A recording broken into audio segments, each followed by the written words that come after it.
एक ये informative video है, इसमें वैक्सीनेशन मिथ्स, हमारी प्रॉब्लम और मेरे अपना जो भी एक्सपीरियंस है, इसका मिसलेनियस ये वीडियो है जिसमें सारी चीज़ें मैं बताऊंगा।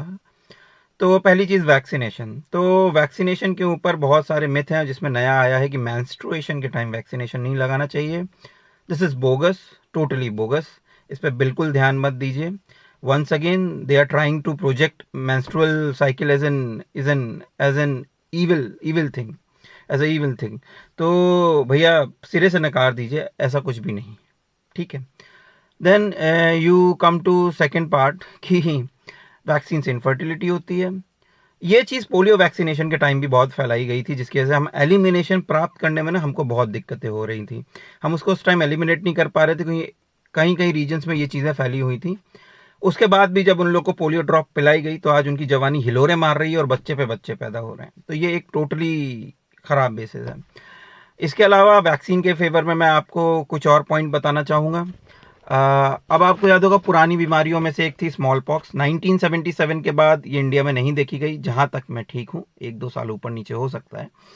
उससे पहले इससे बच्चों की काफ़ी डेथ होती थी। मेरी नानी ने बताया कि उनके खुद के 2 बच्चों की डेथ हुई थी बहुत छोटे पे, बिकॉज ऑफ स्मॉल पॉक्स।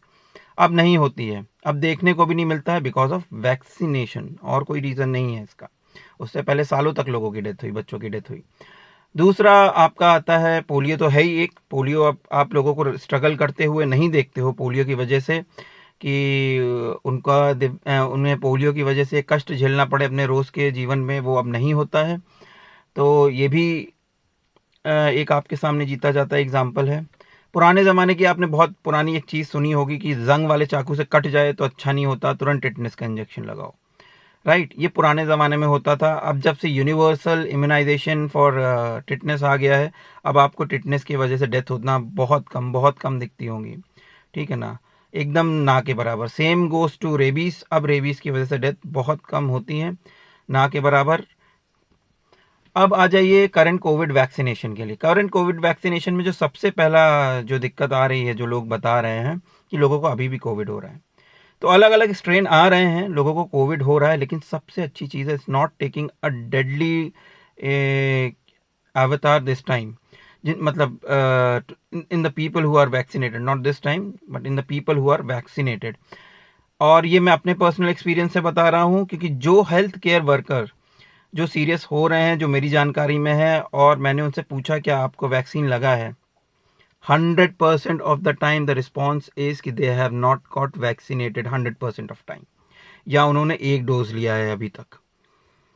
बहुत कम ऐसे हैं, बहुत कम ऐसे हैं जिनको 2 डोज के बाद हो रहा है, और उसमें से भी सीरियस तो ना के बराबर है। तो इसलिए ये भी एक वैक्सीनेशन के फेवर में पॉइंट है। अब दूसरा चीज़ आता है वैक्सीन का सबसे पुराना जो मिथ था कि ये आपको कंट्रोल करने के लिए बिल गेट्स का चिप है। भाई मेरे तो 2 डोज लग गए, टाइम हो गया, मेरा सूसू पॉटी मैं अपने कंट्रोल से कर रहा हूँ, कोई मेरे को कंट्रोल नहीं कर रहा। ये चिप उतना ही रियल है जितना 2000 के नोट में चिप रियल था। तो ये सब फालतू की चीज़ों पे मत जाए।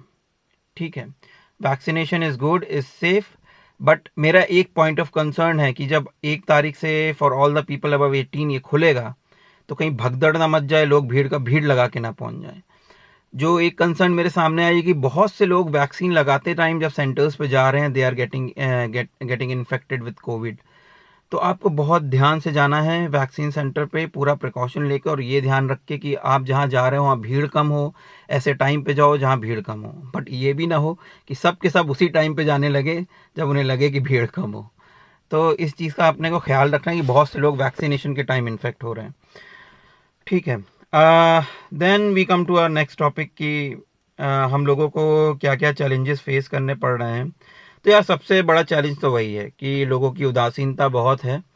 लोग रूल्स नहीं फॉलो कर रहे हैं। लोग सारा रिस्पॉन्सिबिलिटीज़ तो हम डॉक्टर्स पर डंप कर रहे हैं, लेकिन हमारी एक बात सुनने को तैयार नहीं है, मास्क लगाने की, सोशल डिस्टेंसिंग की। लोग जैसे कि सुनील पाल हो गए, और एक पेज जाट कम्युनिटी, जिसने कल एक फेक वीडियो शेयर करा जिसमें एक बंदे की डेथ हो गई थी। उसके परिवारजनों को उनका शव दिखाने के लिए उनकी बॉडी को खोला गया, परिवारजनों ने वीडियो बनाया। उनके परिवारजनों ने, किसी ने यह आरोप नहीं लगाया है, और वो वीडियो दिखाते टाइम उनका चेहरा ढंग से दिखे, इसलिए पीछे से पीपीई किट पहन के एक कर्मी उनका चेहरा हिला रहा था, उनका सर रोटेट कर रहा था, जिसको उस जाट कम्युनिटी पेज ने दिखाया कि ये बंदा जिंदा था और इसको मृत घोषित कर दिया गया। सांस नहीं चल रही है उस वीडियो में, आप देख सकते हो, आंखें भी नहीं खोल रहे हैं वो। तो और उसके बाद जिन लोगों ने उसको ये आईना दिखाने की कोशिश करी, उन सब के उसने कमेंट डिलीट कर दिए और अपने कमेंट सेक्शन में सिर्फ उन लोगों के कमेंट रखे जिनको वो बेवकूफ़ बना सकता था शेयर, लाइक और फॉलो के लिए। मैंने उस पेज को रिपोर्ट करा है, उस चीज़ को आप लोग भी जाइए मैक्सिमम नंबर पे जाट कम्युनिटी के उसको रिपोर्ट कीजिए, because I don't know mark भैया कब ये जिम्मेदारी लेंगे कि उनका प्लेटफॉर्म सबसे ज़्यादा अफवाह फैलाने के लिए यूज़ होता है, चाहे व्हाट्सएप हो, चाहे फेसबुक हो, चाहे इंस्टाग्राम हो।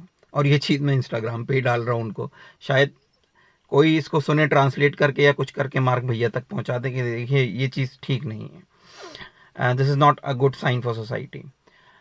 ये एक सबसे बड़े चैलेंजेस हैं। फिर ये इलाहाबाद में जो हुआ, प्रयागराज में जिस तरह से डॉक्टर्स को इसलिए पीटा गया क्योंकि बेड नहीं मिल रहा पुलिस वालों को। अब आप सोचिए इसके पीछे क्या है, इसके पीछे है वीआईपी कल्चर। हम पुलिस वाले हैं, हमको बेड कैसे नहीं मिला? सर यहाँ डॉक्टर्स जो है ना वो बेड नहीं दिला पा रहे हैं लोगों को, अपने लोगों को, अपने जानने वालों को, अपने हेल्थ केयर वर्कर को। और ये उसके हाथ में नहीं है, वो बिस्तर अपने सर पे लेके नहीं चलता, ये गद्दा लेके नहीं चलता कि आप बोले वहीं चटाई बिछा दी, सर लेट जाओ। ठीक है, पुलिस में सिलेक्ट हुए हो, मुझे लगा एग्जाम दे के पढ़ लिख के सिलेक्ट हुए होगे, हो सकता है घूस दे के सिलेक्ट हुए होगे, है ना? क्योंकि अगर आप पढ़े लिखे होते तो इस तरह की हरकतें तो ना करते जो आप लोगों ने करी है वहाँ पे। आपकी वजह से आपके सीनियर ऑफिसर्स को शर्मिंदा होना पड़ा, वो डॉक्टरों के सामने हाथ जोड़ के खड़े थे, जो सीन मुझे देख के बिल्कुल अच्छा नहीं लगा एज अ डॉक्टर, जितना मुझे वो अच्छा नहीं लगा कि आपने किस तरह से डॉक्टर्स को पीटा। ठीक है, अब जवाब में जब डॉक्टर पीट रहे हैं तो वो चीज़ सब जगह, डॉक्टरों ने पीटा तो भैया क्या करेंगे? हैं जया बहादुरी की तरह, सॉरी जया बच्चन जी की तरह थाली लेके मेरी सांसों में तू है समाया है, तुम्हारी आरती करेंगे क्या? हैं गम ही गम दिए दे रहे हो, खुशी तो दे ही नहीं रहे हो, तो आरती तो नहीं उतारेंगे। तो इस चीज़ का भी आप लोग संज्ञान लें कि ये सब चीज़ें ना हो डॉक्टरों के साथ, ये चीज़ हमारे हाथ में नहीं है। अब आइए एक बहुत जो मैंने चीज़ अपने एक्सपीरियंस में देखी है, मेरे एक्सपीरियंस में आई है कि लोगों को क्या चाहिए इस बीमारी के टाइम पे। लोगों को चाहिए कि टाइमली डॉक्टर्स के पास जाएं, और उसके लिए डॉक्टर्स को भी इस समय अपने आप को अवेलेबल रखना पड़ेगा। मैं काफ़ी हद तक अवेलेबल हूं, बट कल से शाम से मुझे थोड़ा माइग्रेनस हेडेक होने लगा because I was continuously on phone watching reports and everything. तो अभी 5 से 6 लोग ऐसे हैं जिनको बेड नहीं मिल रहा था, जो घर पे थे और वो मॉडरेटली सिवियर थे, but they all are recovering. उन्होंने मुझे कॉल करा, टाइमली इंटरवेंशन हुआ, टाइमली दवाइयाँ शुरू हुई, सही दवाइयाँ शुरू हुई। पैनिक मोड नहीं क्रिएट करा कि भागिए रेमडेसिविर लाइए। मैंने एक को भी रेमडेसिविर नहीं लगवाया उन 5-6 में से, एक को भी नहीं लगवाया है, और सब रिकवर कर रहे हैं मोस्टली। तो टाइमली इंटरवेंशन इज रिक्वायर्ड। जो लोग डायबिटिक हैं, ये उनके घर वालों की जिम्मेदारी है कि उनको बचा के रखें, अगर वो लोग लापरवाह हैं तो भी। क्योंकि ऐसे पेशेंट में हम लोग कभी कभी क्या होता है, टाइमली इंटरवेंशन या सब कुछ कर भी रहे हैं तो भी दिक्कतें आ रही हैं उनको बचाने में। तो उनको बचाना बहुत ज़रूरी है जिनमें कोमॉर्बिडिटीज़ हैं। बाकी बहुत से लोग हैं, मेरा खुद का एक दोस्त है, उसको बेड नहीं मिल रहा था, मेरा स्कूल टाइम का दोस्त। आई एम सो ग्लैड कि टाइमली इंटरवेंशन उसने कॉल करा, और मैं रोज़ उसको कॉल करता रहता हूँ, दवाई देता रहा, सब कुछ, एंड ही हैज़ इम्प्रूव। उसका 40% अप टू सीटी में चेंजेस थे, और ऐसे 5-6 लोग हैं जिनकी सीटी में इतने चेंजेस हैं, and they are improving because of timely intervention. तो ये सब चीज़ों का आप लोग को ध्यान रखना है। और एक जो लास्ट चीज़ की नेगेटिव न्यूज़ ना शेयर करें, मैं भी उसके पक्ष में हूँ कि कोई भी इंसान जो है वो लोगों के रोने बिलखने की न्यूज़ शेयर तो करे, लेकिन कोशिश करे कि जो लोग कोविड से परेशान हैं उन तक ये ना जाए। मोराल थोड़ा डाउन होता है, बट एक चीज़ और भी है कि मुंह ना फेर लें। जो हमारी ये सब भूल जाने की भी चीज़ें हैं ना, कि हम भूल जाते हैं कि ऐसा कभी हुआ भी था, 1-2 महीने में सब भूल जाते हैं, इसे भूले ना। मेरा 1 साल पहले जो मैंने पहला वीडियो डाला था उसमें मैंने बोला था कि अगर कोरोना की स्थिति वैसी हुई जैसे इटली, स्पेन, सब जगह है, ईरान में, तो हम उसके लिए तैयार नहीं है टैकल करने के लिए। तब ये बात थी कि चलो इतना ज़्यादा ख़राब नहीं था तो हम लोग बच गए, सब टैकल हो गया। लेकिन इस बार हम लोग उतने ज़्यादा भाग्यशाली नहीं थे। तो इस चीज़ का ध्यान रखें कि इसको भूलें ना, आगे किसी ना किसी के, अपने ऑफिशियल्स की, MLA MP सबकी अकाउंटेबिलिटी रखें। Thank you, and let's hope for a better tomorrow.